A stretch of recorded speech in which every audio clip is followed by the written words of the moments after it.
বেশি ড্রেনের ময়লা তোলার জন্য শ্রমিক রিক্রুট করতে পারছেন না।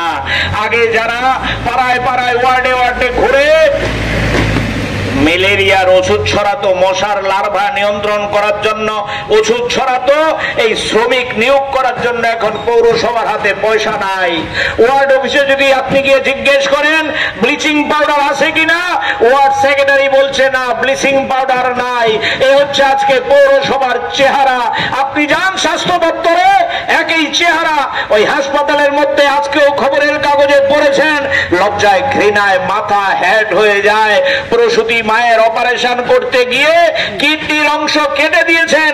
আমাদের রাজ্যে নাকি স্বাস্থ্য ব্যবস্থা চলছে, মুখ্যমন্ত্রী স্বাস্থ্য নিয়ে বড়াই করে বলছেন আমাদের রাজ্যের স্বাস্থ্য ভারতবর্ষের মধ্যে নাকি অন্যতম উন্নত স্বাস্থ্য ব্যবস্থায় রূপান্তরিত করবেন। ওই ত্রিপুরা রাজ্যের জিবি হাসপাতাল সবচেয়ে বড় হাসপাতাল, এই হাসপাতালের মধ্যে আইসিইউ রোগী মরে যায় অক্সিজেনের অভাবে। সরকার কোনো বক্তব্য দেয় না, সরকার কোনো কথা বলে না। আজকে আমাদের রাজ্যের চেহারা। আমি আপনাদের কাছে বিনয়ের সহিত জিজ্ঞেস করতে চাই, বন্ধু এই জিনিস মানবেন? এই জিনিস মানা যায়? এটা তো রাজনীতির প্রশ্ন না। আমরা তো নির্বাচনের লড়াইয়ে নামিনি, আমরা তো ভোটের লড়াই করছি না। আমরা মানুষের পরিষেবার জন্য আজকে আপনাদের কাছে রাস্তায় নেমেছি, আপনাদের কাছে আমরা এসছি। ওই গেছে আমাদের প্রতিনিধি দলের বন্ধুরা, নিশ্চয়ই তারা এসে সাংবাদিক বন্ধুদের সাথে কথা বলবেন, অফিসার সাহেব কি বললেন। কিন্তু আমরা তো অফিসার সাহেবকে দোষ দিতে পারি না। অফিসার সাহেব কি বলবেন? অফিসার সাহেবের কাছে গেলে তারা বলে তাদের স্টাফ নেই, তাদের পয়সা নেই। ওই আপনারা লক্ষ্য করবেন, আজকে খবরের কাগজের মধ্যে বেরিয়েছে দিল্লি থেকে মহিলা কমিশনের লোকজনরা এসে, এই মহিলা কমিশনের লোকজনরা জিবি ভিজিট করতে গিয়েছেন। জিবি ভিজিট করে তাদেরই রিক্রুট করা লোক, তাদেরই বিজেপির লোক, তাদেরই সঙ্গের লোক, তারা সাংবাদিকদের ডেকে বলছেন জিবির পরিকাঠামো সন্তোষজনক না। জিবির যত নার্স থাকার কথা নার্স নাই, জিবির যেরকম পরিকাঠামো থাকার কথা সেরকম পরিকাঠামো নাই। কিন্তু আপনি যদি ওই আগরতলা শহরে ঘুরেন, আপনি যদি ত্রিপুরা রাজ্যে ঘুরেন, একটা জিনিস সবচেয়ে বেশি পাবেন, সেটা হচ্ছে ফ্লেক্স এবং প্রচার। প্রায় প্রতিদিন মেলা। আমি কথা প্রসঙ্গে বলছি, অন্যভাবে নেবেন না। ওই আমরা যেখানে প্রোগ্রাম করছি এই প্রোগ্রামের কাছেই পূর্বাশার ময়দানে প্রায় প্রতিদিন কোনো না কোনো মেলা হয়। মন্ত্রীদের মুখের ছবি কদিন আগে দেখছিলাম, মৎস্য মেলা নাকি হয়েছে। আমাদের এই এলাকার বন্ধুরা অনেকেই আনন্দে উৎসাহে গেছেন, ভেবেছেন বোধহয় মাছ পাবেন, টাটকা মাছ কিনে আনবেন। আমাকে এসে গল্প করছেন মৎস্য মেলায় গিয়েছি, মাছের দেখা নাই। আমি বলে কি আছে, কি বিক্রি হচ্ছে? বলছে বড়শি বিক্রি হচ্ছে, মাছের খাবার বিক্রি হচ্ছে, জাল বিক্রি হচ্ছে, ওই মাছ ধরার সামগ্রী বিক্রি হচ্ছে, কোদাল বিক্রি হচ্ছে, খন্তি বিক্রি হচ্ছে, মাছের দেখা নাই। মৎস্য মেলা। এরপরে দেখলাম কৃষি মেলা, কৃষিজাত সামগ্রী নেই, গামছা বিক্রি হচ্ছে, লুঙ্গি বিক্রি হচ্ছে। এই হচ্ছে আমাদের রাজ্যের মেলার চেহারা। আপনি যান বই মেলায়, বই বেশি বিক্রি হয় না, বইয়ের পরিবর্তে চানাচুরের দোকান, চপের দোকান, ফুচকার দোকান। এই হচ্ছে আজকে আমাদের রাজ্যের চেহারা। তাই আমি বন্ধুদের কাছে আবেদন করতে চাই, এই ডাবল ইঞ্জিন ট্রিপল ইঞ্জিনের নামে যে সরকার মানুষের সাথে প্রতারণা করছে, মোদির মুখ দেখিয়ে, অমিত শাহের মুখ দেখিয়ে মানুষকে বিভ্রান্ত করছে।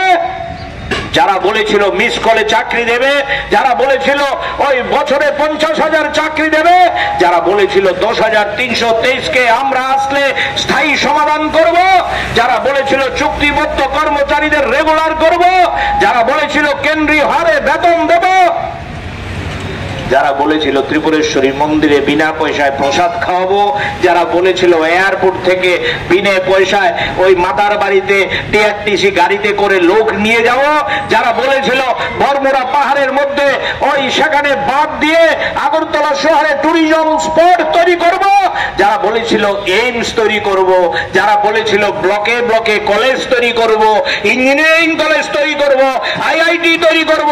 আমি জিজ্ঞেস করি, আজকে 7 বছর ক্ষমতা অতিক্রান্ত, কেউ দেখাতে পারবেন এইমসের জন্য জায়গা চিহ্নিত হয়েছে, আইআইটির জন্য জায়গা চিহ্নিত হয়েছে, কলেজের জন্য জায়গা চিহ্নিত হয়েছে, আগরতলা শহরের উন্নয়নের জন্য কোন মাস্টার প্ল্যান তৈরি হয়েছে? আজকে যত কাজ হচ্ছে সবগুলো কাজ হচ্ছে বামফ্রন্টের আমলে গ্রহণ করা কাজ। আমরা উড়ালপুল তৈরি করেছি, এই উড়ালপুলের ওই যে পিলার, এই পিলারের মধ্যে কালার লাইট লাগাচ্ছে বিজেপির সরকার। আমরা 2 লাইন রাস্তা করেছি আশ্রম চৌমুহনী থেকে চন্দ্রপুর হয়ে আসামাগরতলায়, এই রাস্তার মধ্যে রাত্রেবেলা রঙিন বাতি লাগাচ্ছে, আর যেটা কালার ছিল সাদা বা লাল বা সবুজ সেটাকে গেরুয়া করছে। শুনলাম মায়ের বাড়ির কালারও নাকি ত্রিপুরেশ্বরী মন্দিরের রঙও নাকি পাল্টে দিয়েছে, দুর্গা বাড়ির রং পাল্টে, অবশ্য পরে আবার সেই কালার পাল্টাতে বাধ্য হয়েছিল। আমি এই কথা বলার জন্য মাইক হাতে নেইনি, কিন্তু আপনারা সাংবাদিক বন্ধুরা যারা এসছেন, আপনাদের মধ্য দিয়ে রাজ্যের মানুষের কাছে জানান দিতে চাই, এ কোন নির্লজ্জ সরকার, এ কোন ট্রিপল ইঞ্জিনের সরকার মানুষের সমস্যার দিকে নজর না দিয়ে শুধু চমক দেওয়ার কাজ করছে, প্রচারের কাজ করছে, নিজেদের মুখ দেখানোর কাজ করছে। মুখ্যমন্ত্রীর ছবি আর মন্ত্রীদের ছবি দেখতে দেখতে মানুষ ওই এখানে বিরক্ত হয়ে যাচ্ছে। আপনারা জানেন ওই গত জানুয়ারি মাসে আমরা আস্তাবল চেয়েছিলাম বামপন্থী মানুষের কাছে যাব, মানুষের কাছে গিয়েই আমরা এই সমস্যার কথা তুলে ধরব। আমরা বিশ্বাস করি মানুষই হচ্ছে এই সমস্যার সমাধান করার জন্য দায়িত্ব গ্রহণ করতে পারবে। আপনারা লক্ষ্য করবেন আমাদের রাজ্যের যে সরকারটা, এই সরকারটা শুধু কথার ফুলঝুরির সরকার। আমি আপনাদের জিজ্ঞেস করতে চাই, আমাদের বন্ধুরা ওই ডেপুটেশন দেওয়ার জন্য ওই এএমসির অফিসারের কাছে গেছেন, নিশ্চয়ই তারা এসে সেখানে কথা বলবেন। আমরা আপনাদের